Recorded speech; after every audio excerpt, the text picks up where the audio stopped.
Well, hey, everybody, welcome to this week's episode of Conversations. We're going to be talking about 8 ways to be a better leader in 2025. There's one thing we all know is when the leader gets better, everyone and everything else gets a little bit better. So, whether you're leading a team, a church, or a company, this episode is for you because the truth is, leadership is never passive. And the minute you stop growing, your influence will start shrinking. And I just want your influence. I want your impact. I want your sphere of life, the proximity, the people that are within your world can be influenced by you today. So today, again, I want to give you 8 ways to become a better leader in 2025. Not vague theories, not recycled cliches, but real practical, right now shifts that'll separate casual leaders from culture shapers. So let's get into it. Number 1, lead from clarity, not chaos. In 2025, complexity is the default. Everything has to be robust. Everything has to be super intricate. But clarity is the differentiator between good and great. Question that you can ask yourself, whether you are the primary leader, whether you are just a staff member on your team, what matters most right now? And if you can all answer that and say the same thing, you know that there is clarity. We don't know the priorities. We don't know what's the goal. We don't know what the outcome we're looking for is.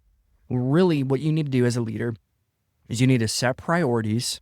You need to communicate them clearly and eliminate noise, because people don't follow your vision if they can't find it.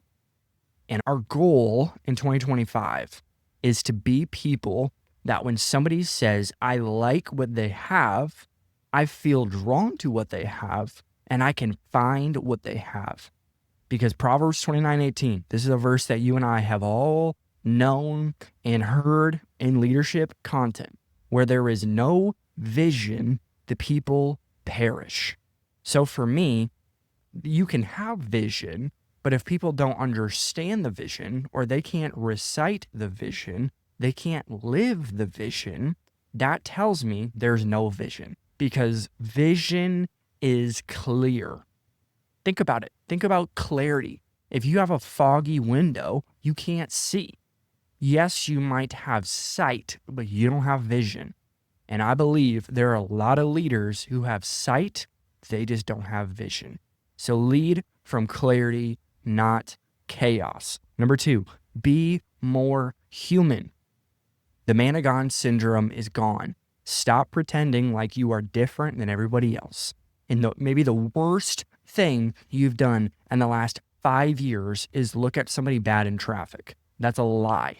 There's no way. You haven't lived. You've been in a closet your whole life if that is the worst thing you've done. And I'm not saying tell on yourself from a public standpoint. I'm not saying be assuming your church is your counseling group. I don't know. That's not what I'm saying. What I'm saying is AI is here. Automation is everywhere, but people are still hungry for real connection. Gen Z wants real. They want authentic. They don't want robot church. They don't want Walmart church. They want real people seeking the real person of Jesus in the real presence of God. So here's just what this means practically. Voice notes instead of text. Send voice notes. People want to hear your voice. People want to hear the emotion attached to what you're saying. Face-to-face when possible. Zoom and Google Meets are my best friend. I love them. I can sit in this office. I can have 20 meetings in a day if I want to. But at the end of the day, there's nothing like a lunch. There's nothing like a leadership night. There's nothing like a worship night, being in person. Checking in when there's nothing to gain. When I was in youth, I would text my students every Monday morning, had it on Google Sheet, and I would just text them, hey, what can I be praying for you this week? Hope you have a great week in school. What can I be praying for you? Hey man, appreciate you, thankful for you. Just check in with no motive. Just be a human. Be a friend to people. Because again, the future is human. The future is not AI. Be the kind of leader that reminds people of that. The future is human. Yes, there might be AI and automation and systems. I'm pro all of those things, but they will never replace you and a friend sitting at coffee, talking together, sharing what's going on in your world, praying for each other. That is humanity. And that's how you can be a better leader in 2025. Number 3, fix your feedback problem. Most teams don't grow because their leaders don't know how to give, they don't know how to receive quality feedback. So don't be vague, be kind and clear. Don't avoid feedback, invite it. So don't be vague. Don't say that Sunday wasn't great. Okay, what does that mean? Be specific. And being specific is not attacking somebody. And if somebody feels attacked, that tells you that they're not in a place of authority to be able to receive feedback. And if they're not ready to receive it, then they're not the right leader. So don't avoid feedback, invite it. So if you want more feedback and confrontation that's healthy in your organization, be a person who invites it into your life. So you need to say this often. Is there anything I'm doing that's getting in the way of our mission? Is there anything I'm saying? Is there anything I'm not doing that's getting in the way of our mission? It will change the atmosphere of your team. It'll change the atmosphere of your staff, of your church, because again, you're putting on yourself that is actually serving the people in your team. That is actually loving the people on your team. If you could put it on yourself, because leaders always take the losses and we give away the wins. That's leadership. Number 4, get fluent in digital communication. Texting, Slack, Notion, AI, social media, Zoom. This is our new language. You don't need to be a tech genius, but you do need to communicate with excellence where people are. So here's just a simple equation that you can write this one down. Poor digital communication equals a foggy culture. Clarity builds trust.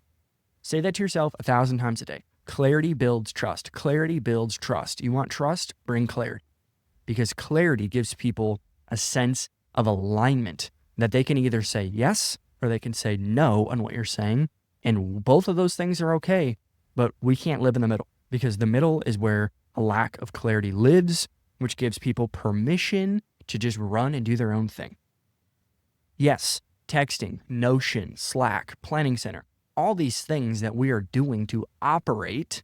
I'm not saying live. And again, 2 points ago, literally talked about the humanity of life and how that is imperative. But on the other side of it as well, we have all of these tools. We should be using them and we should be good at them. A lot of times you can tell a lot by somebody's leadership by their Slack messages. A Slack is all about clarity. What is the most simple way I can say something for a mass group of people to understand what I'm saying? We have all of our leaders do 3 types of communication every week: head, hands, and heart. So how can I logically speak to my team? How can I speak to their heart? How can I speak to the why? And how can I speak to their hands? Or what practically can we do? Head, hands, and heart. Because poor digital communication equals a foggy culture. Number 5, be a thermostat, not a thermometer. Thermometers reflect the temperature. Thermostats set it. You don't just react to culture, you define it. When you walk in a room, you are either helping or hurting that culture. So set the tone, bring the energy, and model the attitude. In every meeting, every room or DM thread, you're either reacting or you're leading. And I want to be a person that walks into a room and I'm a leader. I bring the energy, I bring the passion, I bring excitement around the things that we all said yes to. Because again, I don't want to just reflect the temperature of the room. The room's dead. I don't want to just walk in and feel that. If I'm a part of something, I want to be a part of something great. I don't want to just be great. I want to be a part of something great. Those 2 things, if you had to pick, it'll tell a lot about your leadership. And I just want to be a part of something great. I don't need to be great. I just want to be a part of something great. But being a part of something great tells me that I want to be a person who defines and embodies culture. Number 6, this is a fun one. Stop leading like it's 2015.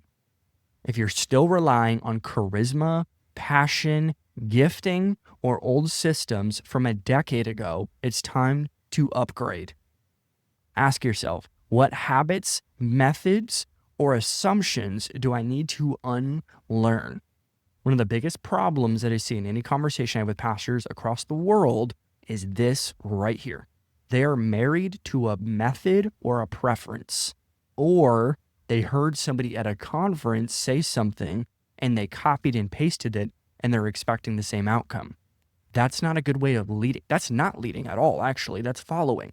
The world has changed. People have changed. If your leadership hasn't, you're behind. And being behind is okay. You're just a follower. And being a follower is healthy. And to be honest, there's seasons for everything. But if you want to be a leader, you got to stop leading like it's 2015. The charisma, the passion, my gifting can just carry me. We see through all of that. We all went through 2020 together. We all were aware that charisma and gifting doesn't carry as much weight as your integrity and your actual true version of yourself. So again, what habits, methods, or assumptions do I need to unlearn? But to flip it, what do I need to learn? What do I need to take somebody to coffee and listen and ask questions? One of the craziest things in my life was probably 4 years ago. I got sat down with a pastor in my life, somebody above me, and they sat down with coffee and they had a journal out and they were asking me questions and they were writing down my answers. And I was like, this is the craziest thing. I've never had a pastor in my life who was above me ask me questions and learn from me. It was the coolest thing. And it was such a beautiful model of humility. It gained a lot of trust in our relationship because, again, we're a team. We're just trying to get better. Doesn't mean that everything gets applied, but we're just trying to learn. So stop leading like it's 2015. Number 7, be ruthlessly consistent. People don't need perfect leaders. They need predictable ones. So this one is plain and simple. Do what you said you do, show up how you said you would, and be steady in a shaky world. Do what you said you would do. If you said something from a platform or from a text message or from a phone call, do it. And if you can't do it, don't say it, because that lowers your trust. And people remember. I wish they didn't, because we all make mistakes, but people keep receipts. And when you say something or when you speak something on your Vision Sunday and you say something crazy, you have 7 straight years of a vision building campaign. Just stop. Just stop. Because why? You're not doing it. And that's lowering trust. So show up how you said you would. If you said something and you're expecting someone else to do it, show up and do the same thing and be steady in a shaky world. Everything's different right now. Everything's changing. If there's one thing that's the same in 2025, it's change. So be consistent and be steady, because consistency is your credibility. If you want credibility, be a person of consistency. Number 8, lead yourself first. Now, this one is counterintuitive a lot of times in church. This one's not sexy, but it's everything, because you can't lead anyone well if you're falling apart private. So here's 4 areas that will tell me if you are leading yourself. How's your rest? How's your prayer life? How's your emotional health? And how are your boundaries? Even watching this on YouTube or listening to this on audio, write those 4 things down and rank yourself 1 to 10. How's your rest? How's your actual rest on Sabbath? How's your actual rest when you're done working? Do you know how to turn your brain off? How's your prayer life? Not just in the car for 5 minutes, your actual prayer life. And how's your emotional health? And how are your boundaries? 1 Timothy 4 says this: watch your life and doctrine closely. Preserve in them, because if you do, you will save both yourself and your hearers. So if you want to be a person who makes impact, watch your life and lead yourself first. So 2025 doesn't need more loud leaders. It needs more wise ones, more secure ones, more consistent, compassionate, clear-minded leaders who show up and serve people with purpose. So here's your challenge on this episode. Don't just listen to this 15-minute episode. Pick one of these 8 tips and act on it this week. Because why? Your team is watching. Your church is watching. Your kids are watching. Your future self is watching. Lead like it matters, because it does. Thanks for listening to this week's episode. Thanks again. Would you share this with a leader you respect? Keep building what God's called you to do, and we will see you next week.